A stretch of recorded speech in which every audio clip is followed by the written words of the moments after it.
Hey guys, Kyle here. So, just before the show starts, I wanted to mention our Patreon. You can pay us $1 a month as a thank you, as a tip. You can pay $2 a month to get access to one of our bonus content shows, episodes 2 days early, and a secret Discord chat where all of our Patreon donors get to go and hang out and talk with us directly. Then there's a $5 tier that you can donate to get access to a whole bunch more content.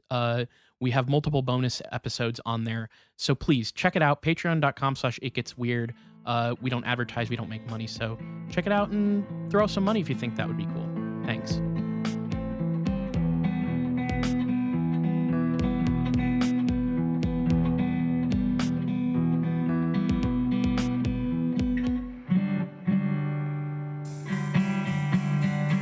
Welcome to It Gets Weird, our comedy show where we explore the unusual, the unbelievable, and the unexplained to try to make your world a little weirder.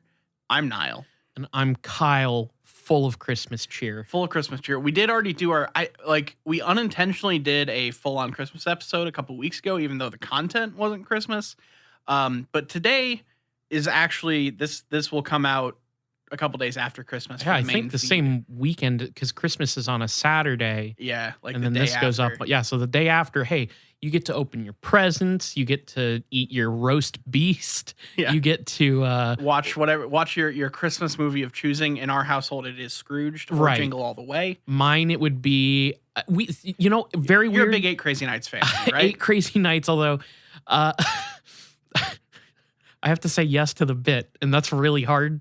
I for some reason as a kid, we didn't celebrate Christmas, but we watched the specials.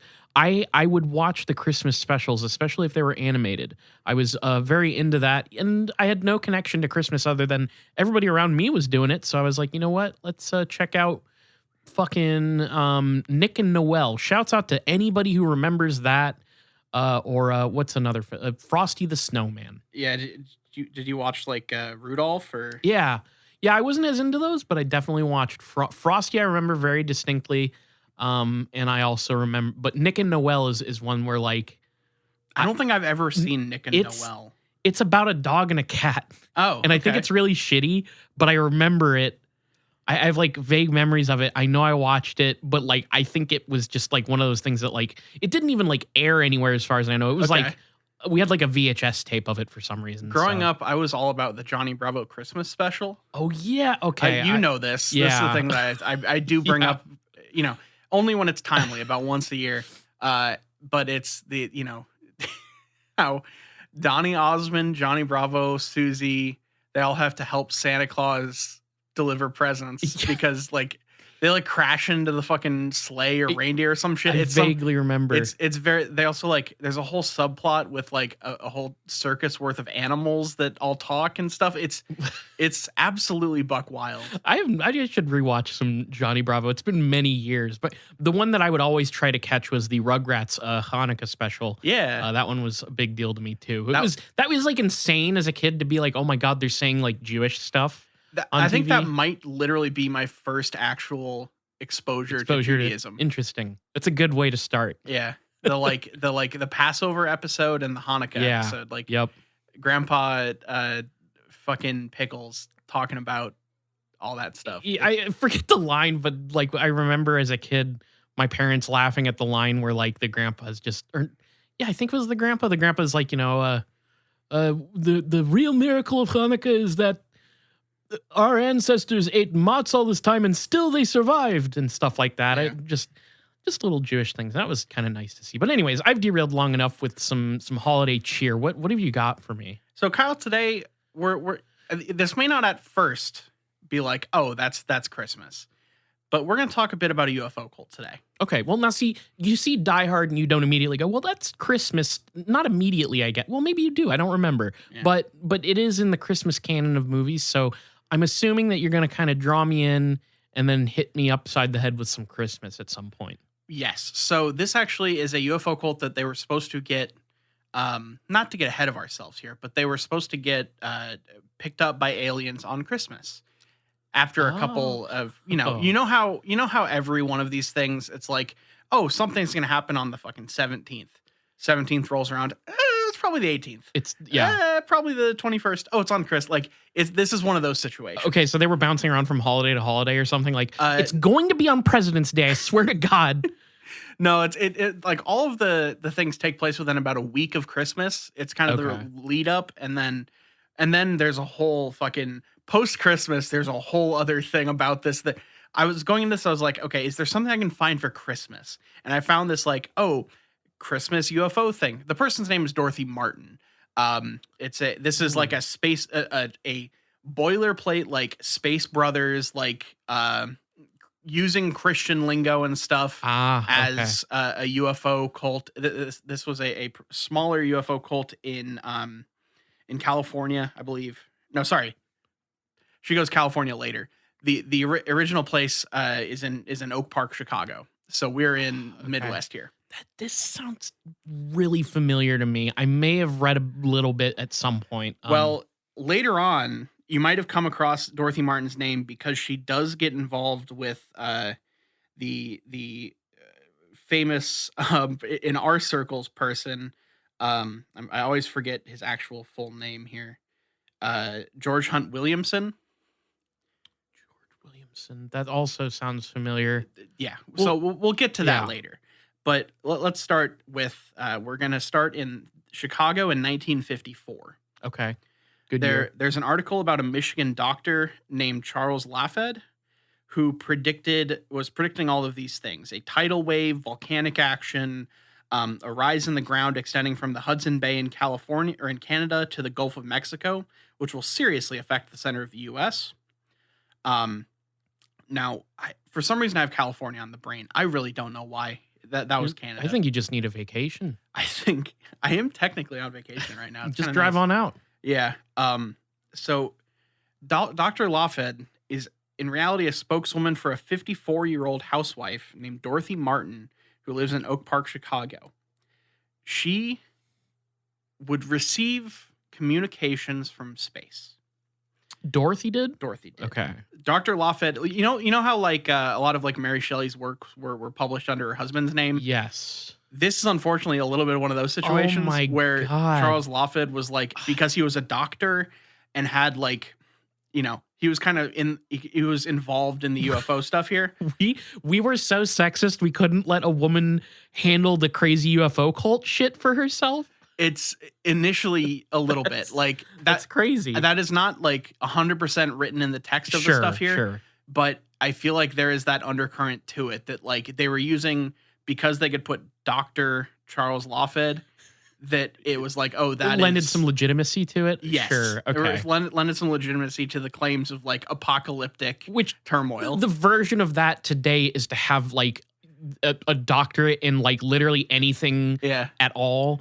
So, I was just talking about this, I think, in the Discord, where it's like one of my favorite tropes in conspiracy theory is someone like Dr. So-and-so, like, and then you like dig into them and they have like a fucking like satellite degree from like a community college that then you can't find where they got their doctorate, but they have a doctorate in like communications and they're trying to like give you health advice. Yeah. It's truly wonderful. But as far as I know, this guy is an actual doctor. I think he might have been a dentist.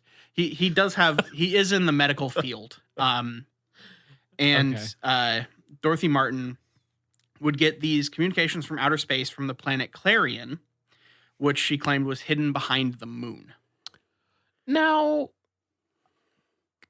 I'm going to go out on a limb here and say that that's not how the moon works. It does seem a little like she's not.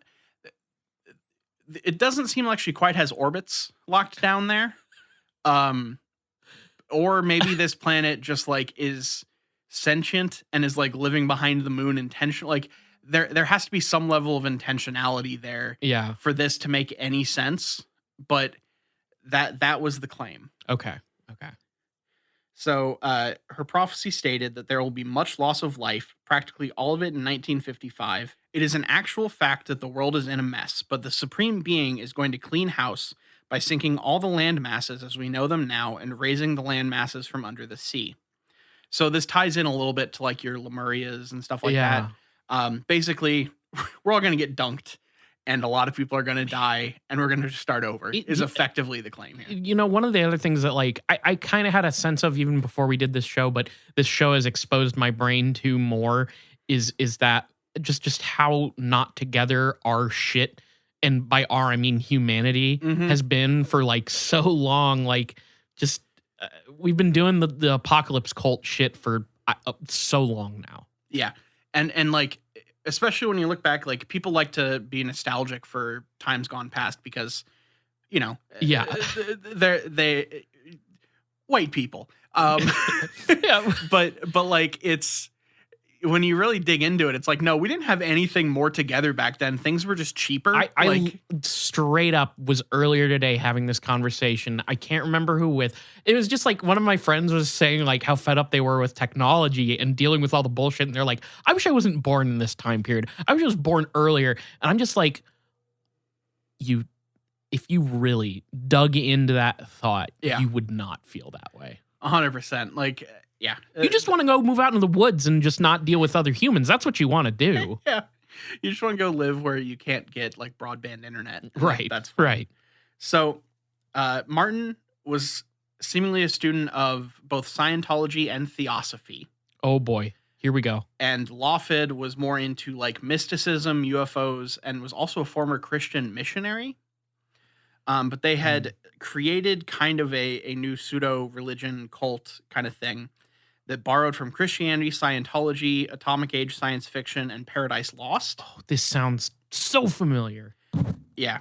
And they kind of started to grow a little bit. But as far as I could tell, the peak of this group involved about 20 people. Okay. And so, like, this is not, like, a widespread thing. This is just, like, a curiosity that has this, like, weird, like, there's a very strange side note to all of this that we'll get to that is part of the reason that made this so interesting. Okay. Now, do you have, not if this is like a spoiler or whatever, but do you have like information on like, if this is such a small group of people, how did it endure to now? Like, how did its story? Okay. Cool. That is part of the very interesting Oh twist man. about all of Okay. this. Then I'll wait. So, after a couple predictions, she started making predictions for when the aliens would come down and when the world would end. It has culminated in a group of people meeting at her house on December the 21st. On the evening of December 20th, going into the 21st of 1955. And they said that a UFO is going to come and pick up the believers and save them from the impending apocalypse. Many people that were involved in this had like left jobs, apartments, like they were very bought into this, at least some of them. And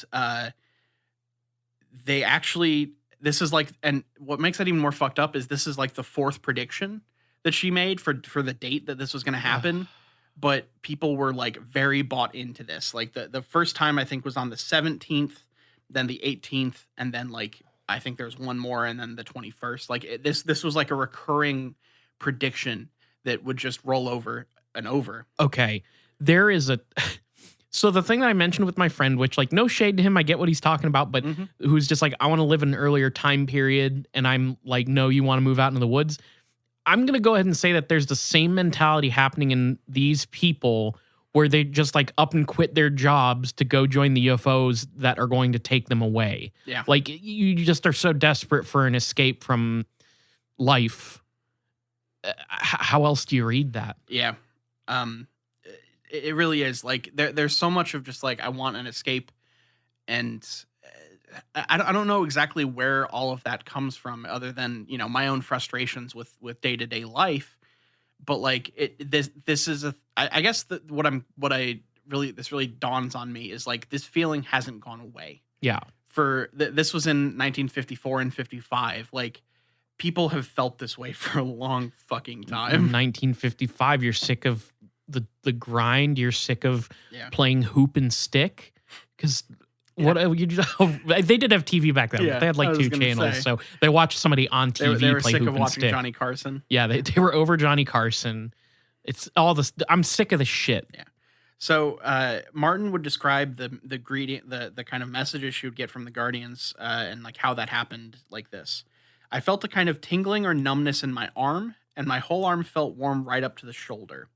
Without knowing why, I picked up a pencil and a pad that were lying on the table near my bed. I thought she was having a stroke. It does sound like a bit like the signs of a heart attack. But my hand began to write in another handwriting. I looked at the handwriting and it was strangely familiar, but I knew it was not my own. I realized that someone else was using my hand. And all of the flood warnings, the like earthquake stuff, all of that came through this like, what do they call it? Like automatic writing. Automatic, yeah. And so she believed that her arm was possessed by otherworldly beings, extraterrestrial beings from this planet Clarion. Okay. So she started to like build her following based on these teachings and everything. Brought in Charles Lawford, who was a staff doctor at Michigan State. There it is. And he did supposedly either get fired or had to resign from his position because he kept teaching this stuff to his students and upsetting them. So he kept trying to like get students that he taught at the school at Michigan State involved in this UFO cult, and had to leave his job. Holy shit. Yeah. Oh God. Now here's where things get interesting. 3 of the believers, quote unquote, of this cult, there was one named Leon Festinger, Henry Reichen, and Stanley Shachter. These people were actually plants. They were in there doing research on this cult because they had a hypothesis. So we'll get to that. What the fuck? They were there to study this group about how they would react when prophecies failed. They began spending time with Martin in October, eventually kind of earning her confidence, and they acted as part of this cult or this group. It's never explicitly called a cult, but it's kind of that. It's in that. It sounds vein. Pretty culty. Yeah, like this UFO group. And over the next several months, as predictions kept rolling past and not coming true, what they found out was the people who didn't really fully commit to this left pretty quickly. But those who really felt strongly about this would just believe more and more and more, even though the prophecies didn't come true. Mm-hmm. Now, those people are the people that usually had given away possessions, left jobs, etc. The more you sink into this thing, the more likely you are to believe it no matter what, is what they started to kind of find. Your faith would just get stronger as the prophecies had to keep coming. So they eventually detailed their findings in a book called When Prophecy Fails, published in 1956. And this theory, what they kind of established was the idea of cognitive dissonance. Oh. This is where the theory of cognitive dissonance comes from. I did not know that. Yes. That's insane. So hold up though. Like, why? So were these 3 plants, they were just like, well, come on boys, you want to go razz a UFO group, or were they sent by somebody, or like, no, so I've got some detail on that. Okay. We'll get back to the rest of the Christmassy stuff here in a second. But the roots of this whole study lay in a grant from the Ford Foundation.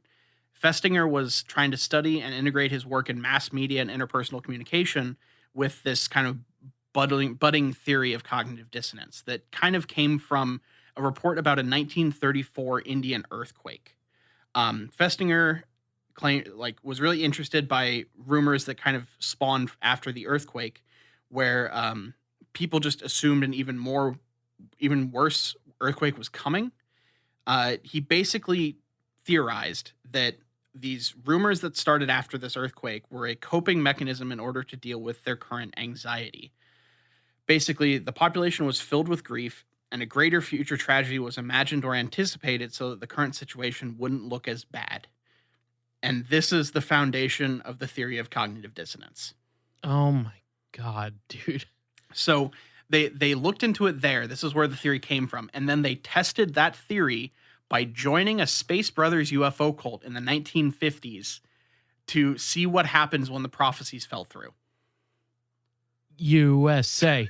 USA. This rules, right? Like That's amazing. This rules. That's insane. I had no idea that was where that came from. Yeah. That's crazy. So yeah, the book is called When Prophecy Fails, and you can find it. It's still, I think it's still in print. And this is like the beginning of the theory of cognitive dissonance. Jeez. So let's go back to Dorothy Martin here. So a lot of the stuff about the time, like the rest of this, comes from either the book itself, which details a lot of their experiences, or news reports at the time. So according to the book, the spaceman's arrival was originally supposed to be at 4:00 on December 17th.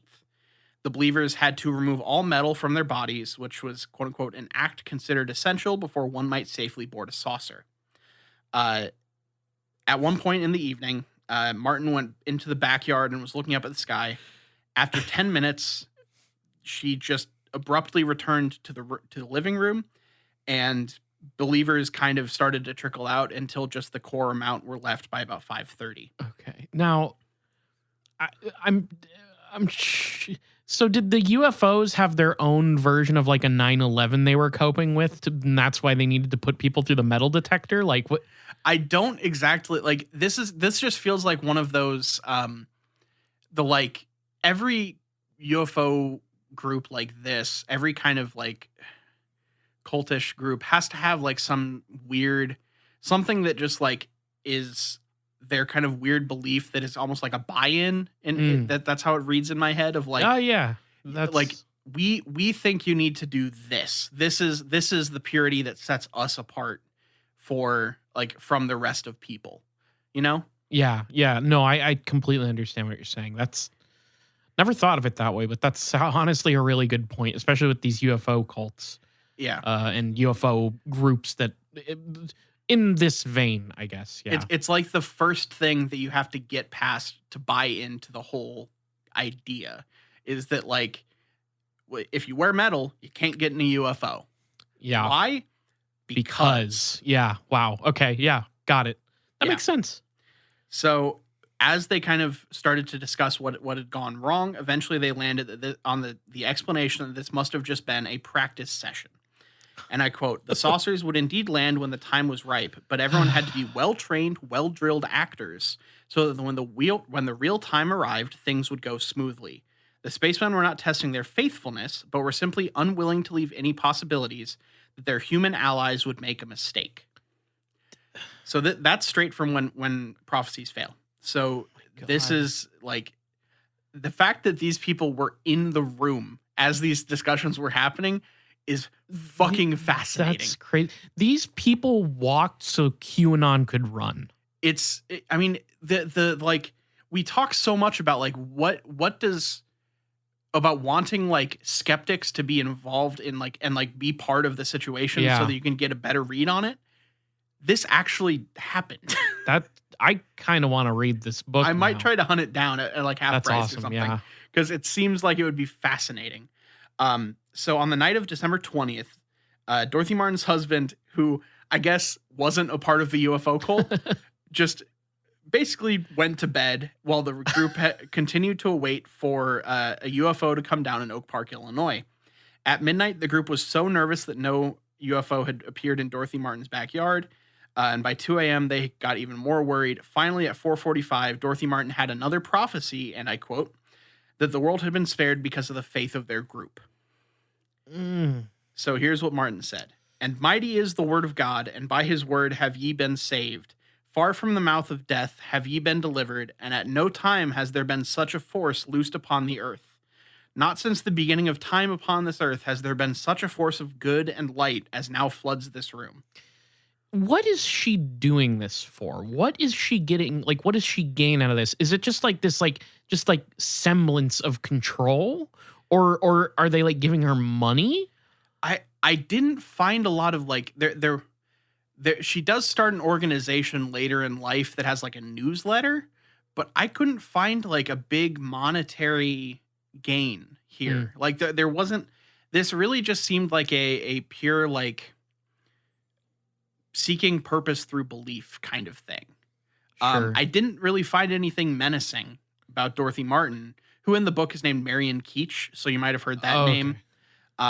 But I don't even mean menacing. It's just Yeah. like I a lot of the times with these cults that don't like take like money or whatever from their followers, I get this impression of like they just want to exercise control over some people. yeah, Arbitrary Like a power thing. it's a power thing. That's kind of like which I guess is kind of menacing, but like in this like context, like I don't mean it like that. Just you No, I see what know. I'm saying? Like I do. It's really interesting to look at because like she wasn't trying to like push this far and wide. It didn't seem like it really felt like it. Like the thing that's so weird about this is how small it was, and the reason that it has such an impact today is because of the stuff that came out of it, Yeah. not because of the actual events. So it's weird how like Dorothy Martin seemed to just have these beliefs. Like they grow over time because we'll get to kind of the back half of this in a little bit. But like this really just feels like she had some belief that this was real Mhm. and wanted to save, quote unquote, save people from the impending doom. Mm. I can't say for sure that she's 100% genuine in this, but sure. I didn't Well, find like a lot of scammy stuff. and that's the thing though, is like you can still be genuine and still on some level be exercising those other things too. So I don't really doubt that she's genuine. It's just like, on what level, like you go and you predict these things Mhm. and you say you're a prophet and all these things are happening and just over and over and over. I mean, the cognitive dissonance idea here, like it's just how do you keep up that lie in your head so strongly that you believe it? That is the thing that I do not understand. Yeah. The fact that you can be 4 prophecies deep. Yeah. Like 4 dates of like And you're not even like like you yourself and but your followers too, almost even more bizarrely still, latched onto that idea. but like you can look at this, you mentioned earlier, like how long that like for multiple days people were down in Houston, Texas, waiting for JFK Jr. to come back. Yeah. Like this stuff, like look at how It's a QAnon thing, by the way. yeah. Look at how QAnon rationalized how Trump was going to get back into office. Yeah. Like that went on for months. It goes from like eventually you like kind of have to like within the logic of the quote unquote logic of like this like cult framework that you've built up, you have to like rationalize it for yourself. So like at first it's like, oh, he's going to come back. Oh, Donald Trump's going to be reelected. Oh, all this stuff. And it's actually now, no, like a thing that I was reading. Oh, this was shared with our listeners in the Discord. Yeah. That was like the guy who's like, Donald Trump is reelected, but he's like operating from the shadows. Yeah. And Using like Biden as a puppet. Biden basically. is a puppet who is a perfect clone of the Biden that they actually like executed and all this crazy shit that like, so as long as you're operating within the QAnon world, that makes some sort of like quote unquote rational sense to them, even though it's Yeah. completely irrational. So Yeah, it's like you have to work your rationality around something so irrational that it skews everything around it. Yeah. Like your entire worldview has to be based around a false truth, and everything has to move to make that make sense. Yeah. And like this is such a smaller scale version of that. This is just like there is impending doom coming. Mm-hmm. Something like earthquake, flood, whatever, Yep. sinking the continents, raising them back up. I don't know. The Democrats being evil baby eaters. But the thing is just UFO. If we don't wear any metal, if we do all the right things, a UFO is going to come down and take us off this earth and save us. Yeah. That is all of it. Yeah. And so when you like believe that so inherently, I guess everything else just kind of has to shape around that. And instead of going, nothing showed up, maybe I should revisit the concept of aliens coming down. It's no, that is the truth. And you have to bend. Now, why didn't they come this time? Oh, it must be because it was a practice drill to make sure that we wouldn't make mistakes when they come to pick us up. And now it makes sense. It's really fucked up. The buy-in for getting into the QAnon stuff, by the way, is oftentimes a divorce. So Just for those maybe curious about what that Yeah. that It's also being entry unable to fee. analyze media from Yeah. like in any reasonable way. Yeah. So yeah, this is just like I find this kind of thing so interesting. I like we talk like occasionally about the like 2012 Mayan calendar conspiracy Mhm. thing, and how we were at like a punk festival when it was the world was supposed to Yeah, end. I remember.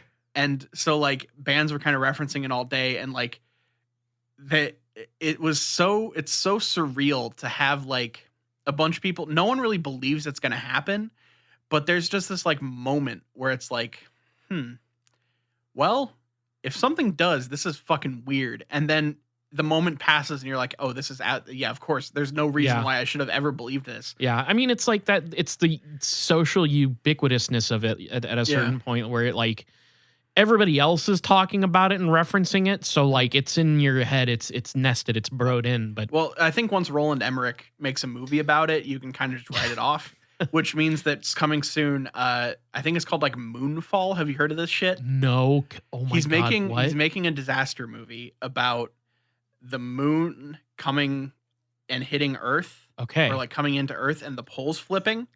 yeah, Kind of like it I think it might there's a chance that it's actually a Nibiru thing, but I think it's just straight up like the moon coming out of orbit Okay. and like attacking Earth. Oh, I realize what you're. Roland Emmerich is a protective ward for Earth. Yeah. So now we have been protected by Planet X Nibiru cataclysm. Now he's got to do a global warming movie. I'm Yeah. just gonna say it. He's got to do a climate change movie. That is Roland Emmerich has to exorcise these demons from the earth by putting them on screen. So we need him just to make a global warming movie, and the CO2 levels in the atmosphere will instantly revert back to the numbers from like 200 years ago. We're gonna put this out there. People are gonna listen to this and be like, haha, that's so funny. The idea of Roland Emmerich. Then the movie's gonna get announced. Yeah. And then Roland Emmerich is gonna die mid-production. No, And now we're fucked. we're fucked. Hey Roland, never leave a half-finished project. You Please. gotta finish them. You gotta commit. Do not pass away. Please. Oh man. For the sake of humanity. Yeah. Jesus Christ. I was sitting in a theater for the first time in like a long time, and that trailer played, and I was like, is this a Nibiru movie? Oh my god. No. Okay, no. But it is a poles flipping movie, which is about this. It's that's in line. But it's actually a moon for some reason coming and hitting the Earth thing. Maybe it's secret Nazi camp on the moon, bringing the moon down to Earth. Think about that. Hey, Roland Emmerich, make a Nazi movie so they're just gone. Make a space Nazis movie, please. Okay, yeah, just generally get the Nazis out of here with your protective ward powers. Yeah. So this is like straight up. They did basically the same thing on the 21st, and this is when this didn't happen.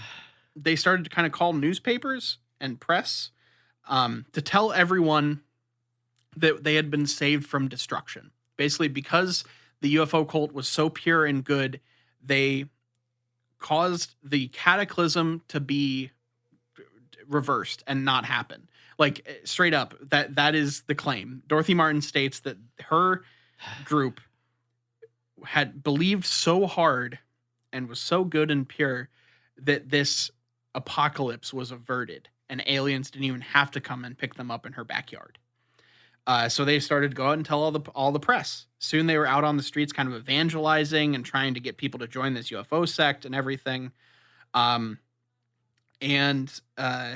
So the last part of this kind of section is a conversation between Charles Lawford and a news reporter on like Christmas Eve, after all of this stuff was kind of basically after all of this was done.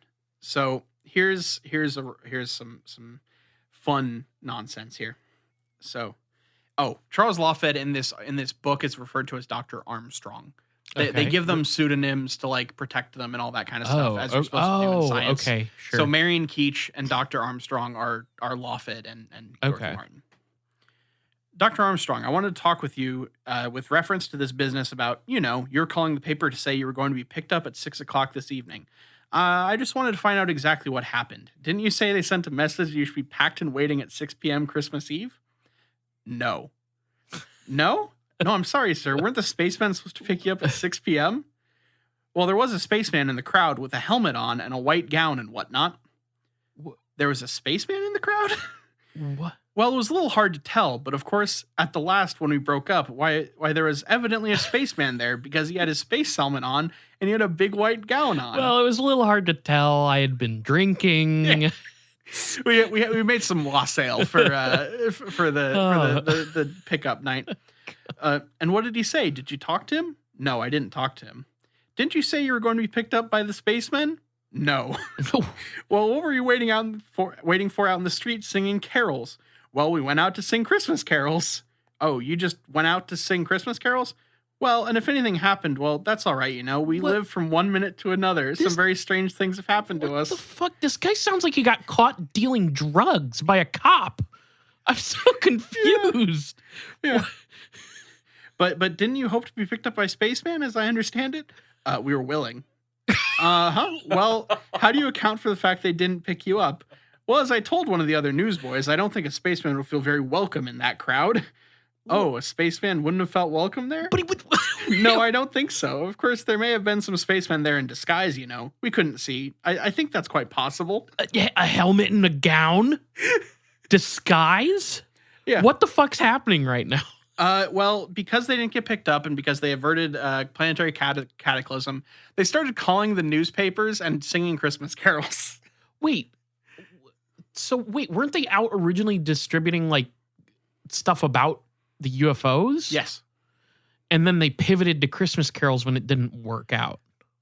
I don't exactly know why or when they pivoted to Christmas carols, but that was either some sort of cover or just a very strange ending to this thing. I don't exactly know. Oh my God. It doesn't even get referenced in all the reports about this, but in the actual interview and in a couple of the like write-ups about it, the newspapers found these people just singing Christmas carols. That's the end of it. I wonder if one more thing. Oh, okay. Oak Park police arrested Dorothy Martin for inciting a riot over the crowd that gathered outside her home on Christmas Some Eve. aggressive caroling? Over just the people there. Yeah, she got arrested for inciting a riot. Oh my God. What? Wait, what? Hold on a second. What was the... Just because she has like a group of people caroling or what? Making noise and being, because of like, I think it was because of all of her followers like bothering people and making a bunch of noise and, probably being very loud and raucous. It makes me feel like they were like, they just wanted to get the word out to the newspapers, but they didn't want to be like prodded by them. Yeah. And so they were like, you know what, let's just tell them a bunch of bullshit. And we can get back to getting these people are not ready to learn about our UFO saviors. You're saying there might be some missing stuff here that they didn't quite give us. Yeah, I agree. It's like I looked through a bunch of different places and there are a couple little things that just seem to be missing to make the timeline of events make sense. Like there are times that it sounds like the last thing was on the 21st, and there are times where no, on New Year's Eve not New Year's Eve, on Christmas Eve they were talking about this stuff. And then there's when did they start caroling versus when were they trying to get people to join the UFO cult? Yeah. And it's a little sketchy. But that is the first chunk of the Dorothy Martin story. That's just yeah. That's the Christmas. That's our Christmas content for this episode. It's just like it feels like there's a gap of information there. And it's I don't know. It's just very strange. Can you imagine if I'm assuming this group was all Christians, right? I didn't see a full rundown of it, but there was a lot of Christian basis to yeah. it. All of the spiritualism stuff that Dorothy Martin is involved with, even going forward, has a Christian base, but it's also very Christian mysticism. Right. So yeah, I was just trying to imagine a scenario where like they actually do get picked up by aliens, Mhm. and they're like, "Oh, you heard, she's like, "Oh, you heard our message, and you chose us because of our faith, and you guys are also into Jesus." And the aliens are like, "Yes, my child, we are also followers of Christ." And she's just like, "Oh, thank goodness we found other Protestants." And the aliens are just like, "We're Catholic." Yeah. I always wonder when you get into like UFOs and Christian spiritualism, how it all like jives together with like because like not even all Christians believe in the same stuff. Right. Well, I think it's like, okay, so realistically, when you're talking about this stuff, it's like a blend, like you said, of that like mysticism and then just like the core tenets of like a lot of Christian stuff. Mhm. So it can kind of just like fit with anything. But it is kind of like, imagine if the different sects of Christianity exist out in the universe with the different aliens, like Yeah. that people are just gonna, that's just, the aliens are going to try to destroy different parts of the world. Let's just say that. Now talking about making Christianity fit with a bunch of different things. Oh, boy. So she didn't stay. Dorothy Martin didn't stay in Chicago all of her life. Right. We did get the spoiler that she moves to California. Well, first she takes a trip down to South America Oh, sure. in the Andes, where she joins up with George Hunt Williamson and the Solar Brotherhood, or the Great White Brotherhood, or Oh. the Brotherhood of the Sun. Oh, this sounds so familiar. So the Solar Brotherhood is kind of seems to be like an overarching term for all these different kind of like regional groups inside of this thing. And it's basically a belief that the Solar Brotherhood was first brought to Earth from Venus by adepts known as the Kamaras, a name which has the meaning of androgynous serpents. This whole practice was based around in South America, was based around a place called the Monastery of the Seven Rays, which is basically a place for people of this belief system to work and live in the Andes. Sorry, it's coming to me. I think I know where I know these terms from. Mhm. Pretty sure I read them in the part of the book that I read for the plague UFOs. Yeah, that might track. I don't remember, but there's an episode of a couple months back where I talked about like UFOs that like came and started the plague in Europe and stuff. Yeah. And I'm pretty sure they talked about all the things you just mentioned. Yeah, the Brotherhood of the Seven Rays and like the Great White Brotherhood, they all seem to be like the same kind of thing, just different like subgroups. Yeah. But it basically is a group that kind of synthesizes ancient sun worship, and I'm saying that with a bit of like a quotation marks, because it's one of those things where it's like they go back. A lot of the stuff that you read about these things feels like you're watching Zeitgeist, where it's like, did you know that Horus and Jesus and the symbols of this are actually the symbols of this, and like it's synthesizing Jesus with aliens and also ancient sun gods and stuff like that. That this is the kind of world we're living in here. Yeah. So she hooks up with George Hunt Williamson in the Andes, South America, to join the Brotherhood of the Seven Rays at a quote unquote hidden monastery in the Andes Mountains. Yeah. That's it sounds kind of after Oak fun. Park, Illinois. That's where you go. Sounds like a good vacation. I also I think I mentioned this before, but when I was in art school, there was a like art history teacher who showed us Zeitgeist. I just I can't remember if I told that story or not, but I think I did. Then they showed us clips of that. That was fun for me. I think there's a lot you can look into of like how one of my two first like real dives into conspiracy theory as a like young person, like long before this podcast, were the movie Zeitgeist and the story about Andy Perro. Yeah. Like I feel like the tidal waves of that still resonate in the type of stuff I look up for this podcast. Yeah. Yeah. I mean, that's how I kind of feel about my being the I think it would be safe to say that I'm kind of the ghost guy. Yeah. At least, like, not that you don't cover ghost stories, but I feel like I cover a lot of them because I naturally gravitate towards it. So yeah, that's the stuff that I was looking at. Meanwhile, I'm trying to take down the shadow government over here. Right. So we're in the Andes. We're with George Hunt Williamson in the 60s. at the Monastery of the Seven Rays. He is the author of a book called Secret of the Andes, also sometimes referred to as Brother Philip, while Dorothy Martin is referred to as Sister Thedra. She spent 5 years at the Abbey undergoing intensive spiritual training and initiations. She had been sent there by Jesus Christ, also known as Sananda Kamara, which is his true esoteric name. Jesus Christ had physically appeared to her and spontaneously cured her of her cancer. What? She had cancer? She got cancer sometime between these things. I didn't find a lot about her, like, when. I'm guessing if I got like a full book, I could find more. But the like UFO story gets like told in a lot of stuff about the birth of cognitive dissonance research, and then this stuff is only on like esoteric blogs. Okay, yeah. So there's like a gulf in the middle of those two topics that is missing a couple things. That's a bummer, but what you gonna do? So supposedly she had cancer. Sananda Kamara, or Jesus Christ as he's more commonly known, cured her of her cancer. This Sananda Kamara is the kind of revelation that Jesus Christ is associated with the Venusian founders of the Great White and Solar Brotherhoods. Okay.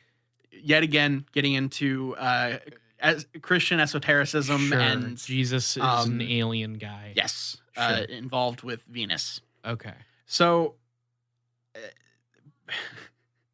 this I found this on a Google page for a like hangout group of people that follow the teachings of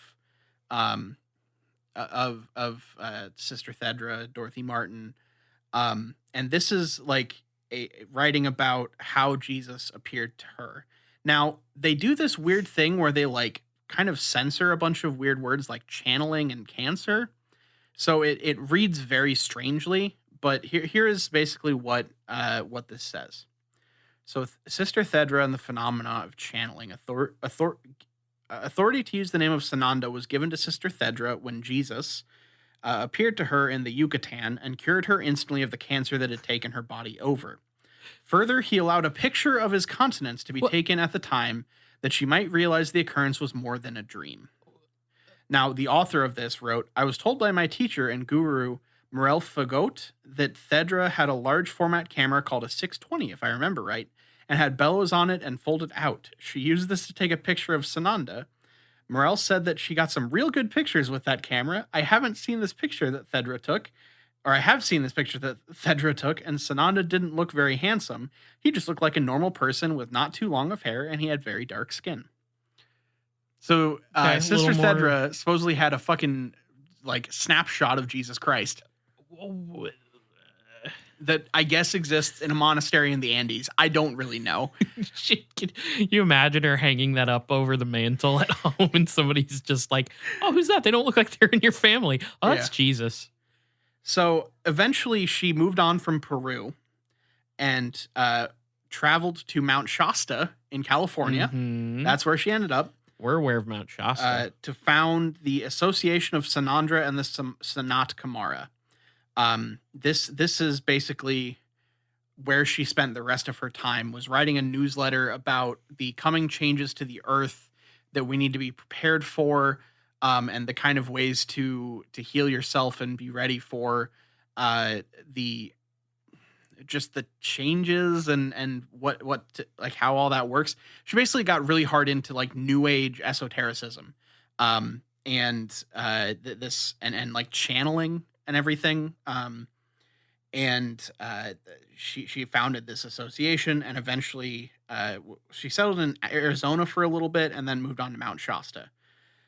So there's not a lot to be written about the rest of her life. It's just basically she published this newsletter through this organization, and just tried to spread these teachings out. But basically she founded this organization in 1965, and then in 1988, she and the group returned to Sedona, Arizona. The association existed as a far-flung network of people who received the teachings of those who spoke through Sister Thedra. The advanced beings she channeled were seen as both spiritually advanced and coming from outer space. She did eventually die, I think, in the like 90s, if I remember correctly, 90s or early 2000s. But the organization can still be found in Sedona, Arizona, where they publish a newsletter called Call to Arms. Call to Arms? Yes. And And it's there's a about collection of UFO? it that you can get as like an ebook on Oh Amazon. my God. Um, Sister Thedra is a thing that sounds very familiar to me. And I don't know where I've heard it before. I mean, I realize we briefly went over it, but that came up for me somewhere. she's come up in places like I've come across her in looking at the I've looked into the Brotherhood of the Sun before. Mhm. I think I didn't go too deep into that organization as a whole because I think that is a full episode in and of itself. I've come across it a little bit in some episodes I've already done, just because it has a lot to do with some of the other some of the other Christian-ish esoteric organizations that I've covered. Yeah, I was gonna say at the root of all of this is theosophy yet again. The Great White Brotherhood actually is in the umbrella of how these things interlock. It is the umbrella that includes theosophy. Kind of a bad name. Yeah, it really does come off pretty bad. my- Like I think that's why a lot of people use the Brotherhood of the Sun or the Yeah. Brotherhood of the Seven Rays. Oh my God, But- the Great White Brotherhood. What are you guys, like, white power freaks? No, it's about the sharks. Yeah, I really like when I first looked at it, I was like, oh, is this going to be like very Yeah. dark? I've seen the name. And so- it's I mean, look, none of these such organizations come off completely clean, but I didn't find inherently white supremacist notes in it. Yeah. Like in the little bit I looked into it, there, like I said, there's a whole other episode to be done about that organization. But the fact that Dorothy Martin went from like a small UFO cult in Oak Park, Illinois, to Peru and the Andes to this thing, to then Mount Shasta, like the center of like weird, all this like weird left coast Yeah. esotericism and mysticism in the U.S. is just like this person was everywhere. It's interesting. Yeah, that's crazy. I mean, honestly, I think she's awesome. That's awesome. Barring a like major controversy that I missed. We're gonna I'm- milkshake Duck Dorothy. Yeah, barring any like very unfortunate things that I just like didn't come across, she just seems like a fucking weirdo that's kind of interesting. So I'm okay with that. Yeah. So yeah, a little bit of Christmas. No, you get the Christmas flavor. I hope you're eating some delicious leftover reheated roast beast while you listen to this episode. And if you're vegetarian, steamed beast. maybe don't go out and get arrested for inciting a riot that may or may not involve Christmas Right. carols. Yeah. And people that were not picked up by a UFO. You would have to do so much worse than Christmas carols in trying to get people to join your UFO cult to get in trouble for a riot, especially if you're white. I really want to find like a police report or something for like why was, because even the fact that she was Dude. arrested for inciting a riot only appears in like one place that I looked. Yeah.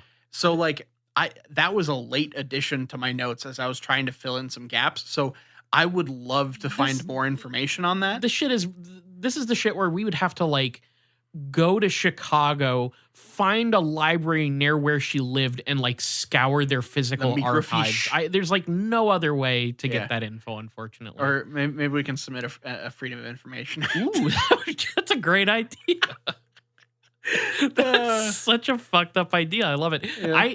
Do you ever though like read stories like this and think to yourself, man, how much of this stuff is just a physical, unknown archive somewhere? Yeah. And the thing is, I'm always impressed when I run into researchers of these things who do what I just described, where they drive to locations and dig everything up. That shit's awesome. Yeah, I totally agree. And like that's why stuff like the Internet Archive is so important, I think. Yeah. That like they just try to digitalize as much stuff as possible and make these things available.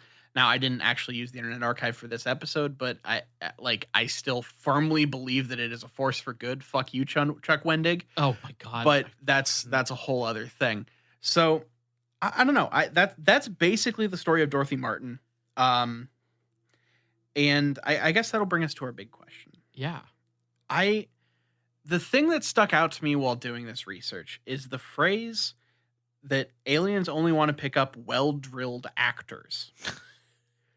So I want to know, if you were thinking, okay, if you had to have some criteria to be picked up by a UFO, what kind of like skills, drills, whatever need to be done for you to be worthy to be picked up and saved by a UFO? The thought did not leave my mind. I've been trying to figure this out since I did this research, and it makes that phrase is like cellar door in my brain. It's just clanging around in there. Well-drilled actors. Because like that makes me think of like a fucking, you have to be ready for a phalanx. Like, yeah. Am I like one of 300 Spartans, motherfucker? Like what does that mean? Yeah. I'm thinking, well, okay, so I think one criteria that's going to be important when the aliens finally come, okay, especially now, but probably always has been important, but especially now, you got to keep your horny levels in check. Okay. You're going to want to fuck the alien. We have what's the video game called? Not Dead Space. The RPG sci-fi trilogy that like the third Mass one, Effect? Mass Effect. That game is about fucking an alien. Star Trek, they fuck aliens.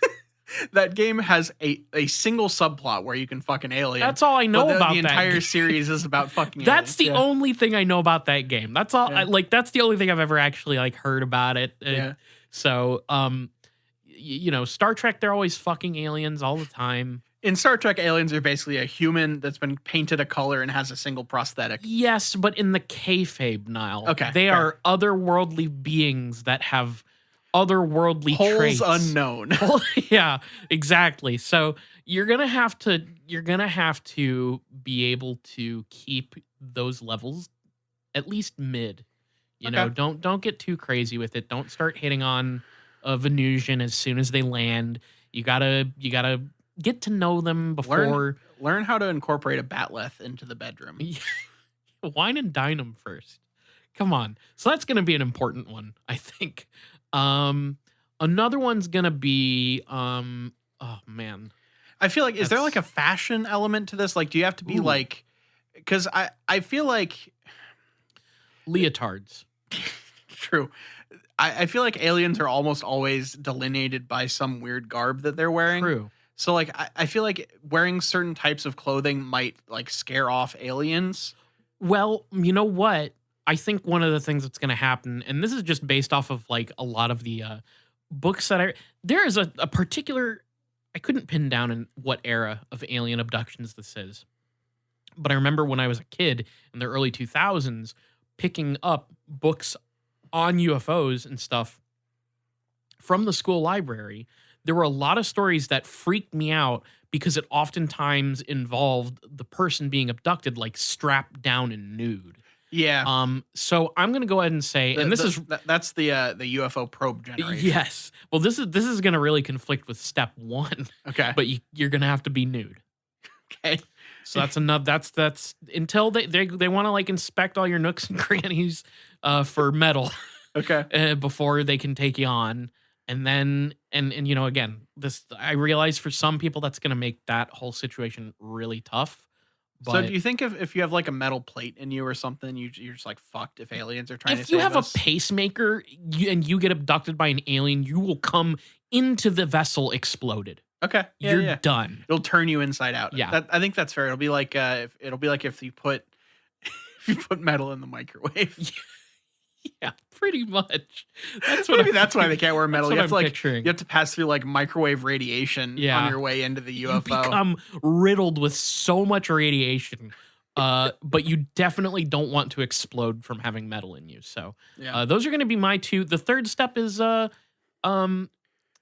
think have a good attitude. Yeah, I was going to say the third step I feel like has to be mental. I feel like you have to be mentally prepared. Yeah. Because there's a lot of like whether you want to go full like vibrational kind of thing and you have to have your like vibrational energies. I think we're past the vibrational Yeah. energy. I think at this point, treat it like a job interview. Okay. Treat it like the weirdest, nudist job interview you've ever had, and you'll be golden.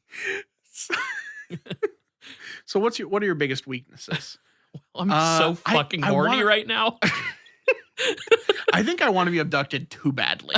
I think my biggest weakness is that I want it too much. I want to be off this planet so fucking badly. I'll do anything you want. And what are your strengths? Teamwork.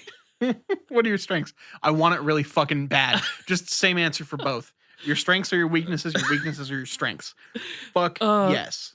Get that job. Oh man. So that's basically how it's gonna go. Yeah, I think that's how that's gonna be. Oh man. Well, you got anything you wanted to add to that, or no? I think that's those pretty spot on. Those are all pretty spot on. I think that like metal is key. Like you can't Yeah. have metal on you. So if I'm sorry to anyone who's had any sort of surgeries that involve metal plating, you're metal staying screws, here. metal bolts, yeah, you should have picked ceramic. metal plate lodged in any part of your body. Yeah. From an accident. Oh man. I just feel like they don't like graphic tees, you know? Probably not. Well, you're gonna be nude. Yeah. And then they'll true. outfit you, but like if you do like a bit where you come on nude everywhere except you're wearing like a Slayer t-shirt, Yeah. and they're gonna be so pissed off. I mean, that's like wearing a true graphic tee to do a job interview. Think about it. We've established. Yeah, true. this. It is. Sorry, I should have just wrapped this up by saying it's pure job interview rules. Just for the job you want, they want you nude.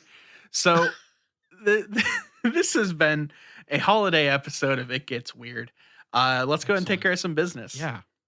If you want to find more of the podcast, you can follow us on Twitter at IGW Podcast. You can follow us on Facebook.com/ItGetsWeirdPodcast. And we're on all your favorite podcatchers from Stitcher to Google Play to Spotify to Apple Podcasts. Turns out, I guess Spotify is now starting ratings. Ooh. So if you listen on Spotify, go ahead and throw that 5 stars on there if you Yeah. have that setting. It might not be rolled out for us 100% yet, but it's coming. Yeah. So if you happen to listen on Spotify, it's always cool for like growing the show. Yeah. If you give us good ratings. So give us 5 stars on Spotify. Yeah. I'm going to go ahead and say, don't rate us how you actually feel about us. Give us 5 stars. So, Yeah. So email us at itgetsweirdpodcast@gmail.com. It's been a minute since we've had an email. I would love a fresh story, but people are busy. Life's busy. Maybe you haven't had time to experience the occult or the paranormal or the extraterrestrial, and we understand that. But I do hope people get some. Maybe they're snacking on their roast beast. I won't let that go. Yeah, you're really forcing the roast beast here. And that's what you call it. Yeah. But you're snacking on your leftovers, and you're looking out at the night sky after Christmas, and you see an alien. And Dorothy, come back in the house. We got roast beast going. they ping your LinkedIn. Oh man. Gonna need you nude. And then we'll eat the emails as we always do. Patreon.com/itgetsweird. Hey, look, you like us, you love us even. Send us your money, please. $2 tier and $5 tier. At the $2 tier, every other week you're going to get a bonus episode. At the $5 tier, you're going to get that bonus episode plus another one, and you're going to get content every single week. Whether or not you're donating at the $2 tier or the $5 tier, you get access to our main episodes 2 days early on Friday instead of Sunday. You get access to our secret Discord where we're hanging out, chatting all the time. It's popping off lately. And yeah, you get the satisfaction of supporting your favorite podcast.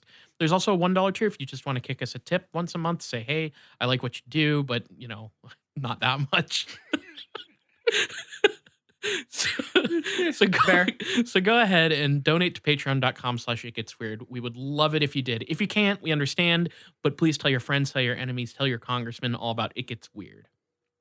All right. Well, Merry Christmas and a happy holidays to everyone. Have a good new year.